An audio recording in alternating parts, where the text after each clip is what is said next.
जवानी में बुढ़ापे के लिए कुछ लिख रहा हूँ। बुढ़ापा देख उनका आज फिर कुछ कह रहा हूँ। नमस्कार दोस्तों, मैं आनंद प्रकाश नौटियाल फिर आपके साथ। आज की मेरी कविता का विशेष शीर्षक बुढ़ापा एक अंतिम पारी। जीवन के इस पड़ाव में जब जवानी हाथ में है, बुढ़ापे की कुछ यथार्थ घटनाओं से चिंतित हूँ। जाने अनजाने में ही सही, लेकिन पता तो चला कि रास्ता तो एक ही है और सबको उसी से होकर गुजरना भी है। बहुत सारे उदाहरण देखे, उनकी तुलना उनकी जवानी से की, मगर लाचारी, दुख और व्याकुलता के अलावा कुछ नहीं निकाल पाया। जीवन की इस अंतिम पारी में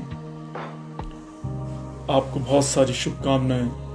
आप बेहतरीन ढंग से इसे खेल पाएं, इसके लिए अग्रिम दुआएं।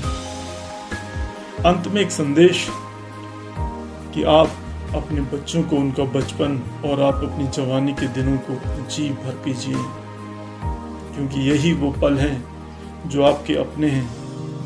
इसके बाद का जीवन आपके हाथ में नहीं है। आप किसी और के सहारे जियोगे और उस व्यक्ति के लिए पहली प्राथमिकता अपनी जिंदगी होती है और फिर आपकी। बस यही सच्चाई है, कठोर है लेकिन सच है। तो लीजिए मेरी कविता। जवानी में बुढ़ापे के लिए कुछ लिख रहा हूँ। बुढ़ापा देख उनका आज फिर कुछ कह रहा हूँ। जो होते थे शहंशाह यूं कभी अपनी जवानी में, नैन उनके भीगे मुझको दिखे थे आज पानी में। कदम जिनके बने पथ उन हजारों के लिए, हुए लाचार क्यों वो लड़खड़ाने के लिए।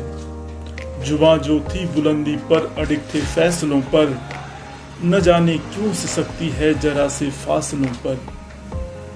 कभी होते खड़े जो दूसरों के वास्ते, वही लाचार हैं अब देखने को रास्ते।